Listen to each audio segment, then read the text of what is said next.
you very much, and grateful that you're here today to listen to the story on GT Gold. Start off with the disclaimer slide as we're going to be looking at forward-looking statements. But why invest in GT Gold? You know, we're a company that's just 3 years old, and in that time we've made two significant discoveries. One, a precious metal-rich vein system in Saddle South, and the second, a gold-rich copper porphyry deposit. And we've also got significant exploration upside with additional targets and within the greater property area as well. So where are we located? We're in the northern part of the Golden Triangle in British Columbia. We've got excellent infrastructure in terms of Highway 37, just 10 kilometers from the project. We've also got the hydro power line running up very close, which is some of the cheapest business power in Canada. We're only at an elevation of 1,200 meters. We have no permanent snow and ice, and generally sort of rounded hills and flat plateaus, so no real obstacles in developing this project. And then we've got a management and a board that have got a track record of creating significant value through discovery, development, and running large world-class deposits around the world. So our focus at the moment is on Saddle North. This is this gold-rich copper porphyry. It was first discovered in 2018. We put 25,000 meters in during the field season in 2019. Altogether now we've got 35,000 meters of drilling that is confirming continuity of mineralization hole to hole and section to section from surface all the way down to 1,600 meters vertical depth. As I say, it's a gold-rich copper porphyry, and then when you see it in 3 dimension, you can see that the dimensions of the mineralized envelope, that's the 0.25% copper and 0.3 grams gold, measures sort of 600 to 700 meters in length.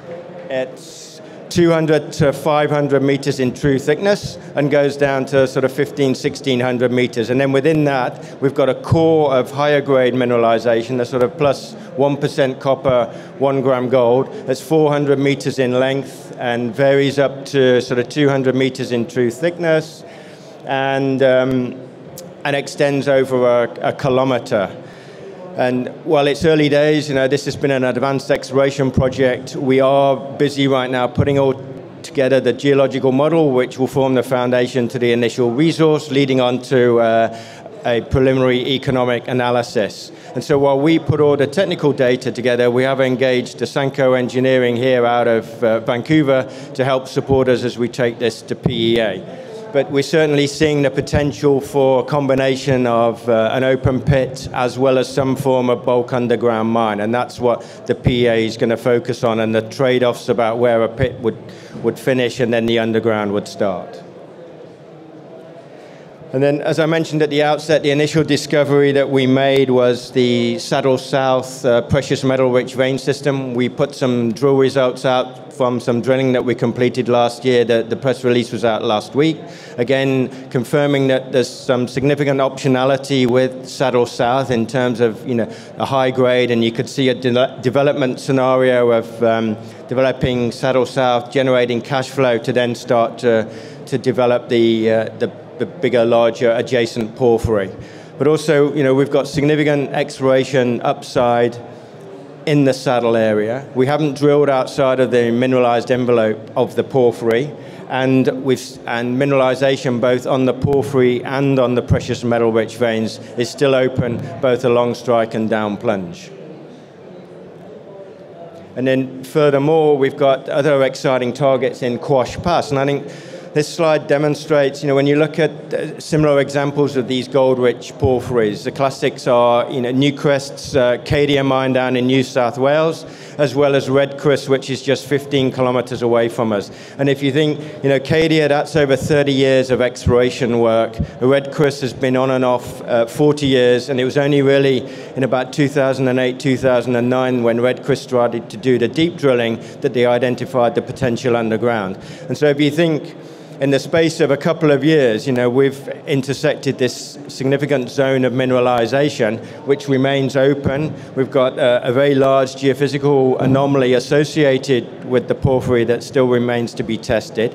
And then when you look down at the Quash Pass target, which is about 7 to 8 kilometers away from the saddle area, that's a 7-kilometer continual soil anomaly, anomalous in gold, copper, silver.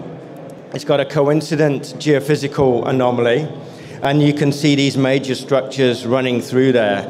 So again, it's about been building up those data layers of those ingredients that make a significant deposit. So we're getting ready to be able to do the first round of drilling on Quash Pass as well.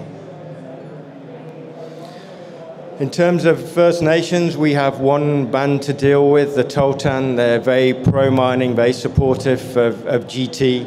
And we have a very good working relationship and a strong commitment to working with them. We've got nearly 30% of our workforce are Toltan people, and we work very closely with Toltan companies as well as affiliated companies in northern British Columbia. And as you can see, even for a smallish company, with a budget of just over $10 million, we've put $2.5 million into the local economy, and we also fund other projects in and around the local community. And then in terms of our equity structure, we're fully financed. We've got $18 million in the bank. So that's sufficient for our 2020 field program as well as going into 2021. As you can see from our shareholders, we've got a key strategic investment from Newmont, who now have 14.9%. Ross Beatty's a major shareholder, and we have some of the big institutions within Canada and through Europe who are invested into GT Gold. And, we've got now good coverage, who are showing the potential on that recent research, showing the potential for, open pit and underground and producing, an economic deposit.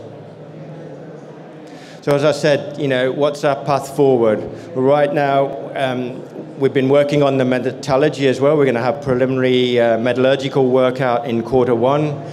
We're also completing a relog of all of the drilling done in 2019 and 2018, and that's going to form the foundation to that geological model, which for us is that fundamental building block to any resource business. And that geological model is lithology, structure, alteration, mineralization, hardness, density, a vein model. That will form that foundation for an initial resource estimate, and that's coming in Q2.